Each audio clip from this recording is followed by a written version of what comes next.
പുതിയ വർഷമാകുമ്പോൾ പലരും പല റെസൊല്യൂഷൻസും എടുക്കാറുണ്ട്. എന്നാൽ വർഷം അവസാനിക്കുമ്പോഴും അത് ഭൂരിപക്ഷം പേരുടെ കാര്യത്തിലും അത് യാതൊരു ആക്ഷനും എടുക്കാതെ അങ്ങനെ തന്നെ നിലനിൽക്കാറാണ് പതിവ്. അത് അങ്ങനെയായി പോകാതെ കൃത്യമായി നടപ്പിലാക്കാനായിട്ട് നമുക്ക് ചെയ്യാൻ പറ്റുന്ന 10 കാര്യങ്ങളാണ് ഇന്നത്തെ വീഡിയോയിൽ പറയുന്നത്. ഈ കാര്യങ്ങളൊക്കെ നമ്മൾ കൃത്യമായിട്ട് ഫോളോ ചെയ്താൽ ഏതൊരു റെസൊല്യൂഷനും നമുക്ക് നടത്തിയെടുക്കാനായിട്ട് സാധിക്കും. ആദ്യത്തെ കാര്യം, നമുക്ക് നമ്മുടെ ജീവിതത്തിൽ ഏറ്റവും അത്യാവശ്യമായിട്ട് മാറ്റം കൊണ്ടുവരണം എന്നുള്ള ഒരു ഏരിയ കണ്ടെത്തുക. അതായത് നമ്മുടെ ജീവിത പുരോഗതിയെ തടസ്സപ്പെടുത്തുന്നതോ അല്ലെങ്കിൽ നമ്മുടെ ജീവിതത്തെ മൊത്തത്തിൽ ബാധിച്ചിരിക്കുന്നതോ ആയിട്ടുള്ള ഒരു കാര്യം. ആ കാര്യവുമായിട്ട് ബന്ധപ്പെട്ട റെസൊല്യൂഷൻ വേണം നമ്മൾ എടുക്കാൻ. ഉദാഹരണം പറഞ്ഞാൽ ആരോഗ്യം, സ്വഭാവം, ജോലി, ആത്മവിശ്വാസം, ഡിസിപ്ലിൻ അല്ലെങ്കിൽ അച്ചടക്കം, ഇങ്ങനെ എന്തുവാവാം. നമ്മുടെ ജീവിതത്തിന് ഏറ്റവും അത്യാവശ്യം ഏതാണ് എന്നുള്ളത് കണ്ടെത്തുക. അടുത്ത കാര്യം, ആ ഏരിയയിൽ നമുക്ക് ചെയ്യാൻ പറ്റുന്ന കാര്യങ്ങൾ എന്തൊക്കെയാണോ അതെല്ലാം ലിസ്റ്റ് ചെയ്യുക. ഇവിടെ പ്രത്യേകം ശ്രദ്ധിക്കേണ്ട ഒരു കാര്യം, മാക്സിമം 10 കാര്യങ്ങൾ മതി. നമ്മൾ എഴുതി വരുമ്പോൾ 10ൽ കൂടുതൽ വരികയാണെങ്കിൽ അതിൽ ഏറ്റവും പ്രധാനപ്പെട്ട 10 കാര്യങ്ങൾ മാർക്ക് ചെയ്യാം. കാരണം നമ്മൾ കുറേ അധികം കാര്യങ്ങൾ വെറുതെ ഇങ്ങനെ എഴുതി വെച്ചാൽ ചിലപ്പോൾ ഒന്നും നടക്കാതെ പോകും. ഇനി നമ്മൾ ചെയ്യേണ്ട കാര്യം, നമുക്ക് എന്താണോ വേണ്ടത് അതിന്റെ അവസാന റിസൾട്ട് എന്തായിരിക്കണം എന്നുള്ള ഒരു വ്യക്തമായ ചിത്രം നമ്മുടെ മനസ്സിൽ ഉണ്ടാക്കിയെടുക്കുക എന്നുള്ളതാണ്. ഒരു ഉദാഹരണത്തിന് നമുക്ക് വെയിറ്റ് കുറയ്ക്കണമെന്നാണെങ്കിൽ അതിന്റെ അവസാനം നമ്മൾ എങ്ങനെ ആയിരിക്കണം ഉണ്ടാവേണ്ടത് എന്നുള്ള ഒരു ക്ലിയർ പിക്ചർ നമ്മുടെ മനസ്സിൽ ഉണ്ടായിരിക്കണം. അല്ലെങ്കിൽ ഇനി ഒരു സ്വഭാവമാണ് നമ്മൾ മാറ്റിയെടുക്കാനായിട്ട് ഉദ്ദേശിക്കുന്നതെങ്കിൽ അത് മാറ്റി കഴിഞ്ഞതിന് ശേഷമുള്ള നമ്മൾ എങ്ങനെ ആയിരിക്കണം എന്നുള്ള ഒരു ചിത്രം നമ്മുടെ മനസ്സിൽ ഉണ്ടാക്കിയെടുക്കുക. ഇനി ഏറ്റവും പ്രധാനപ്പെട്ട കാര്യം, നമ്മൾ ആ കാര്യം നേടിയെടുത്തു കഴിഞ്ഞാൽ അതുകൊണ്ട് നമ്മുടെ ജീവിതത്തിൽ ഉണ്ടാകാവുന്ന പ്രയോജനങ്ങൾ എന്തൊക്കെയാണെന്ന് കണ്ടെത്തി അത് ഒരിടത്ത് എഴുതി വെക്കുക. ഇത് എഴുതാനായിട്ട് ഒട്ടും മടി വിചാരിക്കേണ്ട.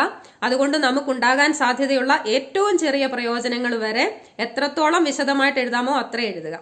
ഇത് വളരെ പ്രധാനപ്പെട്ടതാണെന്ന് പറയാനുള്ള കാരണം, ഏതെങ്കിലും ഒരു ഘട്ടത്തിൽ എന്തെങ്കിലും കാര്യങ്ങൾ മൂലം നമ്മൾ ഈ തുടങ്ങി വെച്ച കാര്യത്തിൽ നിന്നും പിന്നിലേക്ക് പോയാൽ ഈ എഴുതി വെച്ച കാര്യം നമുക്ക് ഉപകാരപ്പെടും.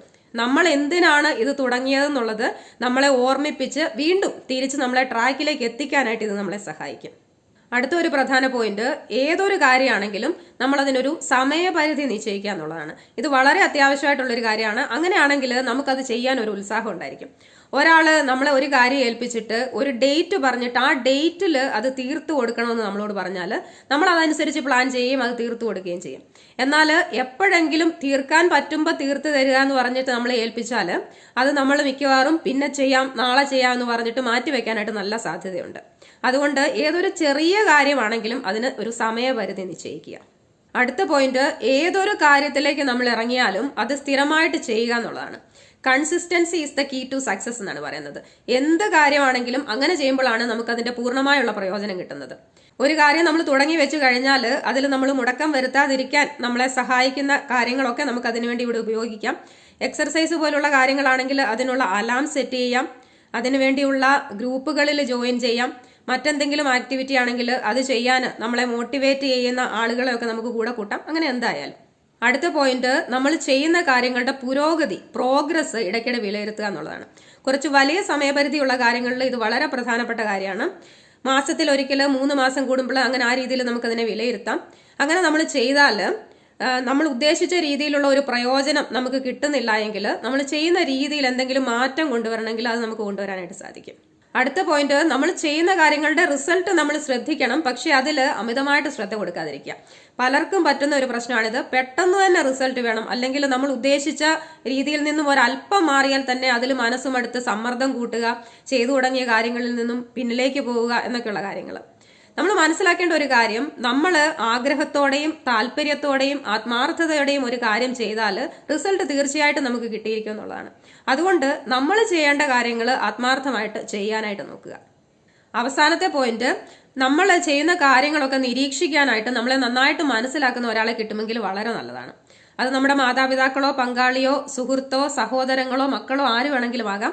അങ്ങനെയാണെങ്കിൽ നമ്മൾ കാര്യങ്ങൾ കൃത്യമായിട്ട് ചെയ്യുന്നില്ലെങ്കിൽ അത് അവർ നമ്മളെ ഓർമ്മിപ്പിക്കുകയോ മോട്ടിവേറ്റ് ചെയ്യുകയോ ഒക്കെ ചെയ്യും.